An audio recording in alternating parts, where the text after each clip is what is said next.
CTET में आप सभी जितने भी कैंडिडेट हैं नेगेटिव पॉजिटिव जानते होइएगा, लेकिन क्या आप टैग वर्ड जानते हैं? टैग वर्ड क्या होता है जानते हैं? क्वेश्चन कैसे आप सोल्व करें। टैग वर्ड बोले तो क्या ऐसा वर्ड आए तो उसका आंसर फिक्स हो। तो चलिए मैं आपको टैग वर्ड के साथ सॉल्यूशन करने का तरीका बताऊंगा और आपका सीटेट एक बार में निकलेगा। तो चलिए, आप सभी बार बार फेल करते हैं, तो इसके अनुसार आप सभी जितने भी कैंडिडेट हैं जो सीटेट का एग्ज़ाम देने जाने वाले हैं, टैग वर्ड के साथ कैसे आप सोल्व करेंगे, चलिए आज हम बताते हैं आप सभी को। उससे पहले आपसे भी सभी से रिक्वेस्ट है कि मेरे चैनल पर नए हैं तो सब्सक्राइब कर लीजिएगा और लाइक ज़रूर कीजिएगा इस वीडियो के लिए, और कमेंट करके बताइए कि आपको कैसा लगा। यहाँ क्वेश्चन है कि बच्चे की लंबाई और वजन में वृद्धि उदाहरण किसका है। देखिए, लंबाई और वजन की बात कभी भी करेगा कि इसमें वृद्धि है ना, तो ये लंबाई और वजन में जो वृद्धि होता है वो मात्रात्मक होता है।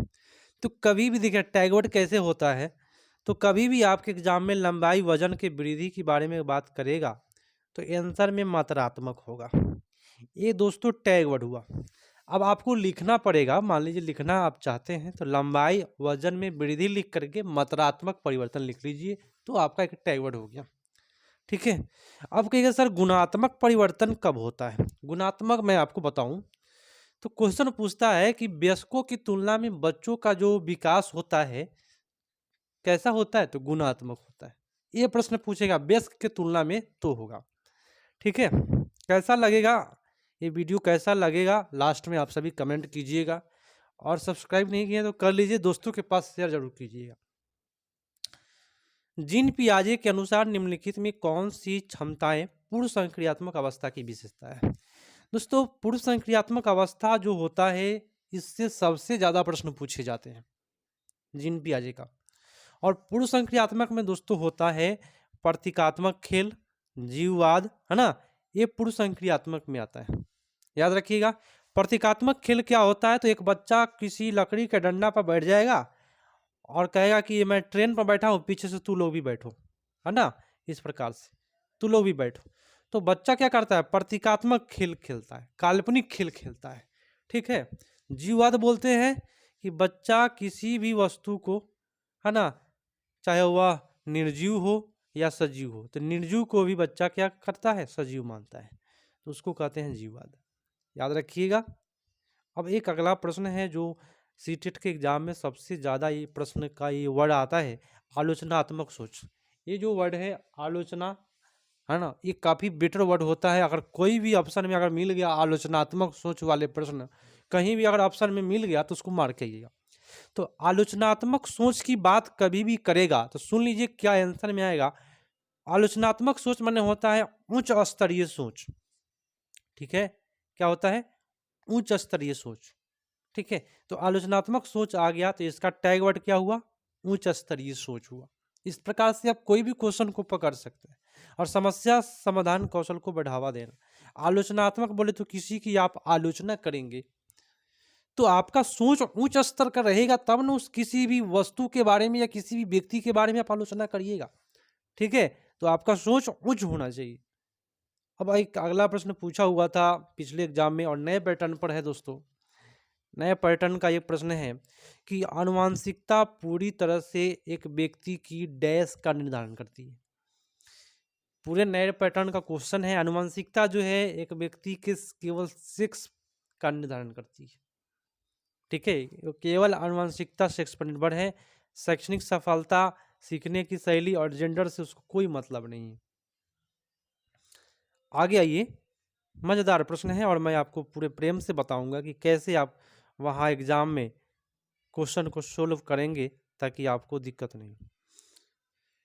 यह कहते हैं कि एक बच्चे जिन्होंने बहुत कम उम्र में गंभीर मानव सामाजिक अभाव का अनुभव किया, आमतौर पर उनके विकास में देरी और बाधा उत्पन्न हुई। ठीक है। और पुनर्वास के बावजूद विकास के कुछ क्षेत्रों में सुधार अधीनस्थ होने की संभावना है।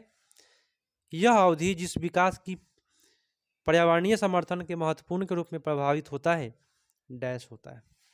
देखिए, कोई भी बच्चा है, सुनिएगा ध्यान से, उसका विकास प्रभावित कब होगा? बच्चा जो होता है वह संवेदनशील अवधि में जब रहता है तो उसके विकास में परिवर्तन होता है, वहाँ के वातावरण पर निर्भर करता है। अगर वातावरण खराब है तो विकास में उसका विकास जो होगा वो खराब ही होगा। तो संवेदनशील अवधि होती है बच्चा का। ठीक है, आगे बढ़ते हैं। आगे है कि निम्नलिखित में कौन सा निरंतर और व्यापक मूल्यांकन का समर्थन करेगा? इसमें एक वर्ड है निरंतर और व्यापक मूल्यांकन। निरंतर बोले तो क्रमिक, क्रमिक, ठीक है।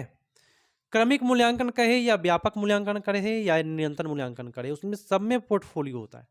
पोर्टफोलियो सभी जानते हैं, वृद्धि और अधिगम प्रगति पोर्टफोलियो आप मार के आइएगा। मानीकृत जो वर्ड होता है वो नेगेटिव वर्ड होता है, मानीकृत कहीं भी वर्ड होता है नेगेटिव होगा। सर्वश्रेष्ठ कार्य पोर्टफोलियो, सर्वश्रेष्ठ वर्ड जो होता है वो भी नेगेटिव होता है, समझे। तो आप इस प्रकार से एग्जाम में कोई भी क्वेश्चन होगा पूरे प्रेम से उसको सोल्व करें, घबराए नहीं, क्या कहता है क्वेश्चन उसके अनुसार आप लोग करें। कहता है कि लेई वाइगोस्की के सिद्धांत के अनुसार छात्रों के सीखने के अनुभव को बेहतर बनाने के लिए निम्नलिखित में कौन सा एक अनुशासित दृष्टिकोण है? अगर आप बेहतर सीखने के लिए बोल रहा है क्वेश्चन में कि छात्रों के सीखने के अनुभव को बेहतर बनाने के लिए कौन सा अनुशासित दृष्टिकोण है, माने एक दृष्टिकोण बताइए जो जिसमें बच्चा बेहतर तरीका से सीख पाए। बच्चा कब सीखता है? चलिए पढ़ते हैं। छात्रों में वर्तमान स्तर पर आधारित उचित समर्थन और मार्गदर्शन के साथ काम प्रदान करना। देखिए, उचित समर्थन और मार्गदर्शन से बच्चा जो है वह बेहतर सीखता है। ठीक है, उचित समर्थन होना चाहिए, मार्गदर्शन भी अच्छा होना चाहिए, तो बच्चा क्या करेगा? बेहतर सीखेगा। आगे भी देख लेते हैं। छात्रों को कोई सहायता नहीं देना, यहाँ पे तो भाई नेगेटिव बात बोल दिया, बच्चा को कोई सहायता नहीं दीजिएगा तो क्या बेहतर सीखेगा? तो गलत हो गया। छात्रों को ऐसे काम प्रदान करना जिसमें वे व्यक्तिगत रूप से प्रतिबंधित और पूरा कर सके, तो ये प्रतिबंधित की बात नेगेटिव होती है। पकड़ते चलिए। छात्रों को एक ऐसा काम प्रदान करना जो उनकी समझ के वर्तमान स्तर से पूरी तरह से असंबंधित हो, यहाँ पे एक नेगेटिव वर्ड आ गया असंबंधित, जिसकी वजह से ये पूरा ऑप्शन ही गलत हो गया। तो आपका सबसे बेटर क्या है? उचित समर्थन दीजिए और मार्गदर्शन दीजिए। आगे देखिए क्या कहता है क्वेश्चन, बहुत मजेदार प्रश्न है और काफी लोग भटक जाते हैं, अच्छे से सोल्व नहीं कर पाते हैं, टैग वर्ड पकड़ नहीं पाते हैं कि क्या कह रहा है क्वेश्चन। टैग वर्ड बोले तो क्या, क्वेश्चन में क्या वर्ड है और आंसर में क्या वर्ड मारे ताकि वो सही हो जाए। देखिए कि शिक्षार्थी अधिगम प्रक्रिया में व्यस्त और सक्रिय रूप से शामिल महसूस करते हैं। देखिए, कोई भी बच्चा है सक्रिय रूप से और व्यस्त रूप से अगर शामिल हुआ है ना, आप देख लीजिएगा किसी भी बच्चा को देख करके ये बच्चा काफी मन लगा करके इसमें शामिल हुआ है कोई भी काम में, तो दोहराव और रटने पर कभी भी बच्चा उसमें सक्रिय रूप से शामिल नहीं होगा। ये नेगेटिव वर्ड होते हैं, है ना। उपेक्षा की बात कभी भी की जाती है, वो भी नेगेटिव वर्ड होते हैं। ठीक है, उनके पूर्व ज्ञान को पृथक पृथक जो वर्ड होते हैं वो भी नेगेटिव वर्ड होते हैं। तो ऐसे ऐसे वर्ड को आप लोग हटाइए, इसको कभी नहीं मारना है आपको। गतिविधियां उनके संदर्भ से संबंधित हो, जब गतिविधियां जो है उनके संदर्भ से संबंधित होगा तब बच्चा क्या होगा? व्यस्त और सक्रिय रूप होगा। ठीक है, तो ये टैग वर्ड बनते हैं कि गतिविधि जब उसके संदर्भ में होगा तो बच्चा क्या होगा? व्यस्त और सक्रिय रूप से भाग लेगा। उसके संदर्भ, और संदर्भ जो एक वर्ड है ये काफी मजेदार वर्ड है जो संस्कृत पेडागोजी के लिए काफी बेटर होता है। ठीक है, चलिए आगे बढ़ते हैं। आप सभी से रिक्वेस्ट है कि आप सभी इस वीडियो को इतना शेयर करें ताकि सभी आपके जो भी साथी है उनके पास पहुंचे। ठीक है, और आगे भी जब तक एग्ज़ाम आता है, आपका एग्ज़ाम होने वाला है, मैं रेगुलर आप सभी को सोल्व करने का तरीका बताऊंगा, उस तरीका से आप लोग एग्जाम में बैठिएगा, दिक्कत नहीं होगा। लेई वाइगोस्की के अनुसार बच्चे अपने स्वयं के व्यवहार को किस प्रकार नियमित करता है? वाइगोस्की के बारे में जानते हैं ना, स्वयं के व्यवहार को नियमित करना। तो देखिएगा कोई कोई व्यक्ति होता है जो चलते रहता है और खुद से बातें करते रहता है। ठीक है, तो जो भी व्यक्ति खुद से बातें करता है अपने क्या करता है? अपने व्यवहार को नियमित करता है कि हमको ऐसे काम करना है, यहाँ जाना है, अपने मन से आप बोल रहे हैं, अपने घर में है, आप बैठे हुए हैं और खुद से बातें कर रहे हैं, तो वाइगोस्की के अनुसार उसको कहते हैं निजी वाक। और निजी का दूसरा नाम होगा आत्मवाक के प्रयोग के द्वारा। निजी वाक का दूसरा नाम क्या है? आत्मवाक। संतुलीकरण, अनुकूलन, अनुकूलन ये आपको पियाजे साहब का है, संतुलीकरण पियाजे साहब का है, खुद को पुनर्बलत्करण करना ये भी आपका दूसरे व्यक्ति का है। तो आपका सबसे बेटर ये होगा। अगर ध्यान से इस वीडियो को अगर देखते हैं तो आपको पता चलेगा कि क्वेश्चन को सोल्व कैसे किया जाता है। जागृति को पता चला कि उसका कुत्ता रस्टी एक गोल्ड रिट्रीवर है ना। जब वह एक और कुत्ते को देखती है जो रस्टी जैसा दिखता है लेकिन एक अलग नस्ल का है, ठीक है, रस्टी जैसा ही उसको दिखाई दिया लेकिन वह कुत्ता जो था अलग नस्ल का था, तो उसे भी कुत्ता समझती है ना। जीन पियाजे के संज्ञानात्मक विकास सिद्धांत के अनुसार यह अवधारणा प्रदर्शित करता है। वस्तु अस्तित्व तो जानते हैं कि इसमें बच्चा इंद्री से सोचता है। संरक्षण में क्या होता है? मूर्त में संरक्षण होता है, ये होगा नहीं, समायोजन होगा। इसमें क्या होगा? समायोजन। समायोजन में क्या होता है मैं आपको बताऊं। एक होता है समायोजन, एक होता है समावेशन। समावेशन, समावेशन में परिवर्तन नहीं होता है और समायोजन में परिवर्तन होता है।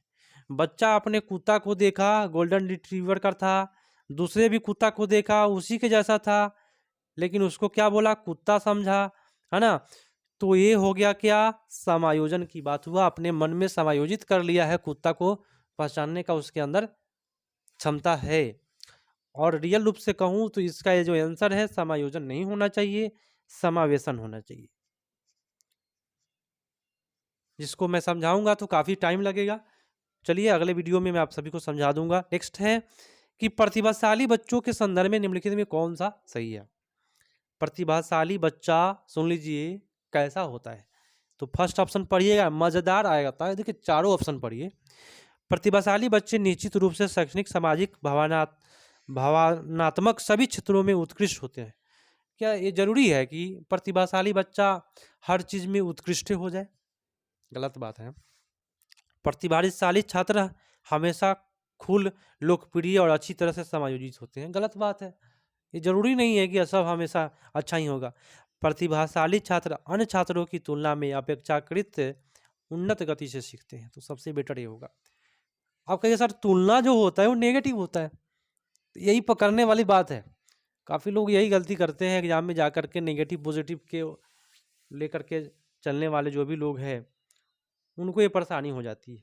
देखिए प्रतिभाशाली जो छात्र होता है अन्य छात्र की तुलना में उन्नत गति से सीखता है, माने अच्छे से सीखता है, जल्दी से सीखता है। ये बात सही है, इसलिए इसमें तुलना का कोई मतलब नहीं रहता है कि तुलना की वजह से वो गलत होगा। नेक्स्ट है, शिक्षकों को बच्चे के साथ काम करते समय लगातार अपने स्वयं के दृष्टिकोण और पूर्वाग्रह की जांच करनी चाहिए। अच्छी बात है। समस्या समाधान की प्रक्रिया कार्यात्मक स्थिरता से बाधित है। बात सही है। देखिए समस्या समाधान यहाँ पे क्या है? स्वयं अपने दृष्टिकोण पूर्वाग्रह की जांच करना, जांच करने की ही कहते हैं क्या? समस्या समाधान। तो इसमें दोनों सही है, लेकिन यहाँ कहता क्या है? समस्या समाधान की प्रक्रिया कार्यात्मक स्थिरता से बाधित है ना। तो ये दोनों सही है, लेकिन इसमें व्याख्या नहीं कर रहा है। आपका उत्तर ये पर होगा। अब अगले प्रश्न पर आते हैं, इसको पकड़िएगा ध्यान से।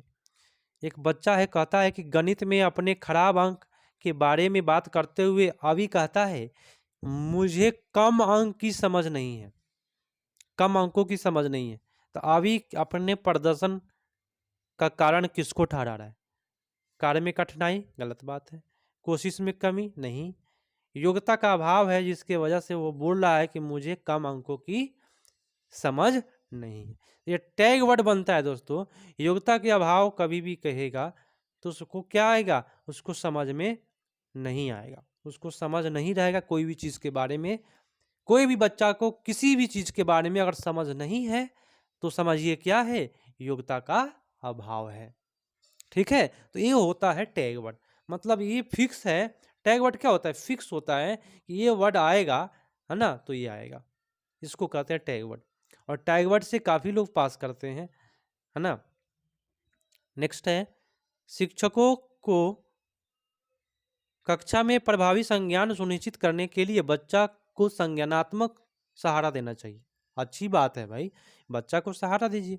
संवेग और संज्ञान एक दूसरे से जटिल रूप से संबंधित है, बहुत सुंदर बात है। संवेग और संज्ञान जो होते हैं दोनों दोस्त हैं, वह दोनों दोस्त क्या है, एक दूसरे से जुड़े हुए हैं। ऊपर भी संवेग के बारे में बोला, नीचा भी संवेग के बारे में बोला, मतलब दोनों सही है और व्याख्या भी कर रहा है। ऊपर जो चीज के बारे में कहे, नीचा वही चीज के बारे में कह दिया, तो क्या हुआ, व्याख्या करता है वाला मानेंगे। ठीक है, इस बात को समझिए जो मैं बोला। जो बात ऊपर कहे कथन में, वही कारण में कहे दे, ठीक है, तो दोनों एक ही होता है, उसमें कभी भी व्याख्या वाला सही जाता है।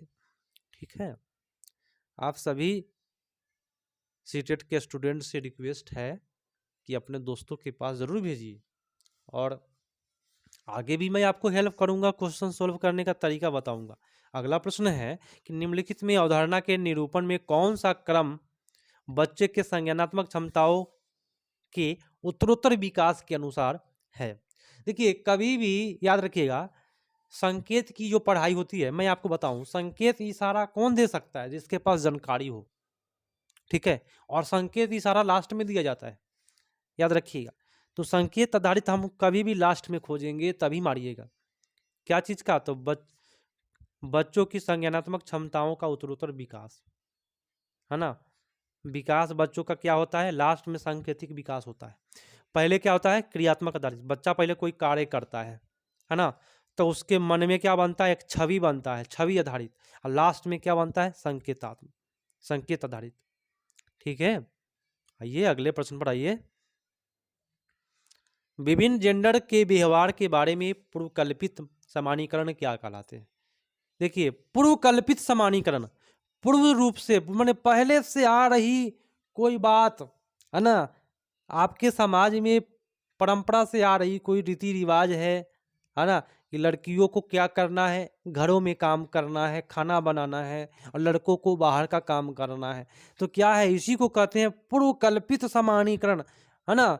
यहाँ पे पूर्वकल्पित सामान्यीकरण, पूर्व से आ रही जो भेदभाव, तो भेदभाव वाली बात जो होती है उसको जेंडर रूढ़िवादिता कहते हैं। और ये वर्ड कभी भी आता है तो ऑप्शन में मारिए ही, क्योंकि ये आता है तो उसी के लिए आता है। बात समझ में आई। तो जितने भी सीटेट स्टूडेंट हैं, घबराए नहीं, कोई हार्ड नहीं होता एग्ज़ाम, बस आपका सोचने का क्षमता वहाँ पे सही रहे, आपका एग्ज़ाम निकल जाएगा। अगला है कि विविध संस्कृति पृष्ठभूमि से छात्रों की ज़रूरतों को पूरा करने के लिए कक्षा शिक्षण को सांस्कृतिक रूप से उत्तरदायी होना चाहिए। बात सही है, उत्तरदायी होना चाहिए, यहाँ पे बोला कि होना चाहिए, मैंने अच्छा बात बोला तो सही मारे। कक्षा में समानता केवल मानकीकृत परीक्षा, ये तो गलत हो गया भाई। आकलन के द्वारा सुनिश्चित की जा सकती है, तो केवल मानकीकृत के द्वारा नहीं होगा, तो इसमें ए सही है और आर गलत है। बस दिमाग थोड़ा आपका वहाँ सही से चल जाए, सोल्व करने का जो मैं तरीका बता रहा हूँ उस तरह से सोल्व करिएगा, घबराइए नहीं। बड़े बड़े यूट्यूब चैनल पर लोग भीड़ लगा के रहते हैं, और यहाँ छोटे छोटे यूट्यूब चैनल जो भी होते हैं वहाँ पे देखने नहीं जाते हैं। तरीका वहीं मिलता है जहाँ पे कम संख्या हो, ताकि उसका वीडियो चले। ठीक है, और वीडियो चलने के लिए ही मैं आप सभी को सारा ज्ञान दे रहा हूँ कि कैसे सोल्व करें। हार्वर्ड गार्डनर की दी गई बुद्धि की अवधारणा का निहितार्थ है। सबसे पहले पकड़िए कि हार्वर्ड गार्डनर ने क्या दिया, बहुबुद्धि सिद्धांत। तो बहुबुद्धि माने सबका बुद्धि क्या होता है, अलग अलग होता है। आपकी बुद्धि अलग है, मेरी बुद्धि अलग है कि नहीं भाई, सबका बुद्धि अलग अलग होता है। तो आप इसको पकड़ सकते हैं, अलग अलग आयामों में लोगों की अलग अलग योग्यता होती है, माने अलग अलग काम में अलग अलग लोग का योग्यता होता है कि नहीं। मान लीजिए कोई राजमिस्त्री है, अच्छा से ईंटा जोड़ता है, आप पढ़ने में अच्छे हैं, तो राजमिस्त्री पढ़ने में अच्छा होगा नहीं ना होगा। तो वही बात बोला कि अलग अलग आयाम में अलग अलग योग्यताएं होती है। राजमिस्त्री में भी अलग अलग योग्यता होता है, पढ़ने वाले में भी अलग अलग योग्यता है ना, हर काम में अलग अलग योग्यता है। तो यही हुआ हार्वर्ड गार्डनर का बहुबुद्धि सिद्धांत। ठीक है, यहाँ पे केवल बोल दिया, यहाँ केवल रखा हुआ है। ठीक है, तो आप सभी नहीं मारिएगा केवल वाले, सभी लोग दुनिया को समान रूप से समझ, सभी दुनिया में एक समान रूप है।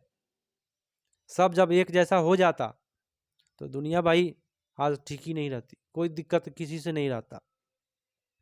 दोहराव और बारंबार किए जाने वाले व्यवहार किसकी विशिष्ट पहचान है। अब आया दोस्तों की टैग वर्ड की बात।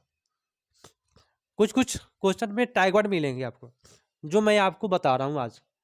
थंबनेल में मैं लिखा था कि नए पैटर्न का टैग वर्ड, मैंने नया क्वेश्चन जो पूछा हुआ था उसका टैग वर्ड, और काफ़ी कम चैनल पर मिलेगा आपको। दोहराव और बारंबार कोई भी काम हो रहा है, दोहराव की बात कभी भी होता है तो स्वलीन में होता है, इसको आप लिख लीजिएगा। ये आपका टैग वर्ड हुआ। दोहराव की बात कर दिया तो कौन विद्यार्थी करता है, स्वलीन कम विकार, ठीक है, स्वलीन वाले में होता है। तो दोहराव और बारंबार कोई काम को कर रहा है बच्चा, तो बच्चा कैसा है, तो बच्चा स्वलीन बच्चा। ये टैग वर्ड हुआ, माने ये वर्ड आएगा तो ये आएगा और 200% आएगा, ठीक है। तो यही टैग वर्ड जिनको जानकारी रहेगा, जैसे कि मैं आपको आज टैग वर्ड बता रहा हूँ, दोहराव बारंबार के बारे में स्वलीन बताया, ऐसे ही 4-5 टैग वर्ड मैं हमेशा बताऊंगा। सब क्वेश्चन का टैग वर्ड नहीं होता है, कुछ क्वेश्चन का टैग वर्ड होता है जिसको आपके माइंड में, जो आपके माइंड में रहेगा तो दिक्कत नहीं होगी एग्जाम में, थोड़ा भी तुरंत सोल्व कर दीजिएगा। जैसे कि इसमें भी टैग वर्ड है। टैग वर्ड में मैं आपको बताता हूँ, टैग वर्ड जानते हैं। देखिए क्वेश्चन क्या कहा, रचनावादी, रचना बोले तो क्या, पकड़िए, रचना बोले तो क्या, निर्माण करना। टैग वर्ड मैं बताता हूँ, ठीक है। नीचा कहीं निर्माण है, एक जगह निर्माण है। रचना बोले तो क्या, निर्माण करना। तो ये क्या बना, टैग वर्ड बना। तो इस प्रकार से आप टैग वर्ड पकड़िए कि क्वेश्चन में क्या कहा है ना, क्वेश्चन का जो वर्ड है वही वर्ड अगर ऑप्शन में मिल रहा है तो वह 100% सही जाता है सीटेट में, ठीक है। तो आप पहले क्वेश्चन को मैं बताता हूँ, टैग वर्ड तो मैंने बता दिया। सामाजिक संरचनावादी के अनुसार अधिगम की प्रक्रिया के बारे में निम्नलिखित में कौन सा कथन सही है। केवल तो होगा नहीं, निष्क्रिय वर्ड गलत होता है, ठीक है। अलगाव की बात जो होती है वो गलत होती है। तो आपका क्या हुआ, अधिगम अर्थ निर्माण की एक सामाजिक प्रक्रिया है, ठीक है। तो इस प्रकार से आपको मैं आप सभी से रिक्वेस्ट करता हूँ कि इस वीडियो को शेयर करिएगा। मैं काफ़ी देर से शुरू किया इस साल वीडियो, पिछले साल तो काफ़ी बेटर तरीक़ा से चल रहा था, लेकिन इस साल में लेट हो गया, लेकिन अगला बार से ऐसा नहीं होगा। निम्नलिखित में कौन सा कथन प्रगतिशील कक्षा में प्रगतिशील शिक्षा में शिक्षक की भूमिका सबसे अच्छा वर्णन करता है। देखिए प्रगतिशील कक्षा कर रहे हैं, माने कक्षा ऐसा जहाँ के बच्चे क्या है, काफ़ी अच्छे हैं, ठीक है। तो शिक्षक एक सुविधादाता के रूप में कार्य करते हैं, बात सही है। शिक्षक का क्या काम है, सुविधादाता का काम है। निर्धारित पाठ्यक्रम का ज्यों का त्यों लागू करे, तो निर्धारित पाठ्यक्रम ही गलत होता है। ज्यों का त्यों लागू कर दीजिएगा तो क्या हो गया, गलत हो जाएगा। शिक्षक बच्चे को स्वतंत्र रूप से कार्य करने के लिए उनको हाल पर छोड़ देते हैं, उसके हाल पर छोड़ दिए, तुम्हारा काम है करो, जबले मन है तबले करो, ये सब गलत बात है। शिक्षक ज्ञान का प्राथमिक स्रोत है, ये भी गलत बात है। प्राथमिक स्रोत शिक्षक नहीं होता है। प्राथमिक स्रोत क्या होता है, आप लोग बताइएगा कमेंट में कि ज्ञान का प्राथमिक स्रोत आपका क्या है। बच्चा का ज्ञान का प्राथमिक स्रोत कहाँ होता है, शिक्षक होता है कि और कोई होता है, बताइएगा आप लोग कमेंट में, ठीक है। मैं छोड़ता हूँ आपके ऊपर, कितने पढ़ाई करते हैं वो भी जांच हो जाएगी। निम्नलिखित में कौन सा एक अच्छी तरह से तैयार किए गए आलोचनात्मक सोच वाले प्रश्न की विशेषता नहीं है। देखिए नेगेटिव प्रश्न पूछ रहा है। देखिए यह होगा, यह मुख्य रूप से तथ्यात्मक जानकारी पर आधारित है। तथ्यात्मक जानकारी कभी भी आलोचनात्मक प्रश्न नहीं होता है, ये टैग वर्ड मैं आपको बताता हूँ। आलोचनात्मक सोच वाला प्रश्न कभी भी तथ्यात्मक जानकारी वाला नहीं होता है, ये टैग वर्ड हुआ दोस्तों, ठीक है। तो आलोचनात्मक सोच वाला प्रश्न कौन सा होता है, तो आलोचनात्मक सोच वाला प्रश्न में विश्लेषण आता है। विश्लेषण वाला जो प्रश्न होगा, उच्च स्तरीय सोच मैंने आपको पिछला बार बताया था, टैग वर्ड। आलोचनात्मक सोच कैसा होता है, तो उच्च स्तरीय सोच होगा वही करेगा, ठीक है। खुले प्रश्न का माने जिसका उत्तर ज्यादा है, आलोचनात्मक सोच समझते हैं, जिसका माने जवाब दिया जाए तो लेक्चर लंबा जाए, तो विश्लेषण में भी लेक्चर लंबा जाता है। उच्च स्तरीय सोच में काफ़ी सोच सोच के बोलते जाइएगा, बहुत सारा बोलिएगा, ठीक है। खुला अंत का प्रश्न के बारे में आप लोग जानते हैं कि उसका एक से अधिक उत्तर हो, उसको खुला अंत वाला प्रश्न कहते हैं। तो आलोचनात्मक सोच वाला प्रश्न कैसा होता है, तो जिसमें क्या हो, बहुत ज़्यादा जवाब है, विश्लेषण करने पर जवाब ज़्यादा आएगा, उच्च स्तरीय सोच रहेगा तो जवाब ज़्यादा आएगा, खुला अंत वाला प्रश्न रहेगा तो जवाब ज़्यादा आएगा। लेकिन तथ्यात्मक जानकारी वाला जो प्रश्न होता है वह आलोचनात्मक सोच वाला प्रश्न नहीं होता है, नेगेटिव के रूप में। आपका उत्तर ए पर जाएगा। नेक्स्ट है, कहता है प्रश्न कि शिक्षकों को कक्षा में प्रश्न पूछने पर ध्यान देना चाहिए, निर्देश देने के बजाय उन्हें प्रश्न पूछने के लिए प्रोत्साहित करना चाहिए। भाई अच्छा बात है, टीचर बनने जा रहे हैं आप सभी, आप लोग सीटेट पास करिएगा, उसके बाद TRE 4 निकालिएगा, 5 निकालिएगा, ठीक है, तो प्रोत्साहित करिएगा अपने बच्चों को प्रश्न पूछने के लिए, अच्छी बात है। बाल केंद्रित शिक्षा शास्त्र का अर्थ है कि बच्चों की आवाज़ को महत्व देना और उसकी प्रतिभागी को सुनिश्चित करना। बात सही है, बच्चा की आवाज़ को आप महत्व दे रहे हैं, है ना, उसको प्रोत्साहित कर रहे हैं, तो दोनों सही जा रहा है इसमें, ठीक है, दोनों सही है। प्रतिभागीय योग्यता को सुनिश्चित कर, प्रतिभागीय माने क्या, प्रश्न पूछने के लिए क्या कर रहे हैं आप, प्रोत्साहित कर रहे हैं। तो ऊपर प्रश्न पूछने की बात कर रही है और नीचे प्रतिभागीय को सुनिश्चित कर रहे हैं, तो दोनों एक ही बात है, उत्तर आपका जाएगा, दोनों सही है और व्याख्या भी करता है, मैंने बोला था। अगला प्रश्न, एक समावेशी कक्षा में, अब समावेशी कक्षा होता कैसा है, सभी बच्चों को कक्षा की गतिविधियों तक पहुंचना और कक्षा की क्रिया में शामिल होना, अच्छी बात है, सब बच्चा गतिविधि में शामिल हो। विशेष बच्चों को देखिए, विशेष बच्चा को जरूरतमंद और आश्रित के रूप में देखना गलत बात है भाई, विशेष बच्चा को आप पढ़ा रहे हैं तो समावेशी होगा ही नहीं। सभी बच्चों को समान पठचर्या का पालन करना, तो पठचर्या ही गलत होता है, सब बच्चा समान पठचर्या का तो पालन करता ही है, लेकिन अब बच्चा पर ध्यान नहीं दीजिएगा तो समावेशी होगा ही नहीं। विशेष बच्चे फिर गलत हो गया, विशेष बच्चा, समावेशी में क्या होता है कि सभी बच्चे की कक्षा की गतिविधियां तक पहुंचे और वह कक्षा की क्रिया में शामिल हो, सब बच्चा शामिल होगा तब होगा समावेशी, ये नहीं, ठीक है। आगे बढ़ते हैं, चलिए अगला प्रश्न है, आमतौर पर सीखने की अक्षमता या कठिनाई वाले बच्चे में उनकी अपनी भावनाओं को नियंत्रण करने में समस्या होती है, एक जैसे दिखने वाले अक्षर को लेकर के भ्रम होते हैं। और आगे बढ़ते हैं, देखिए जिसको सीखने में कठिनाई होता है ना, उस बच्चा में क्या होता है मैं आपको बता दूं, जिसको सीखने में कठिनाई होता है उसको एक जैसे अक्षर के वर्ण को लेकर भ्रम में बढ़ जाता है, उसको सीखने में कठिनाई हो जाता है। जो बच्चा को एक जैसा अक्षर या लीटर में कोई भ्रम हो जाए, जैसे कि कोई बच्चा 9 ऐसे लिखता है और कोई ऐसे लिखता है, 6 को ऐसे लिखता है, ठीक है, ऐसे लिखता है, तो ऐसे बच्चों को सीखने में कठिनाई हो जाता है। जब उसको भ्रम हो जाएगा कि ऐसे भी हो सकता है ऐसे भी हो सकता है, तो उसको भ्रम हो जाएगा। नेक्स्ट है,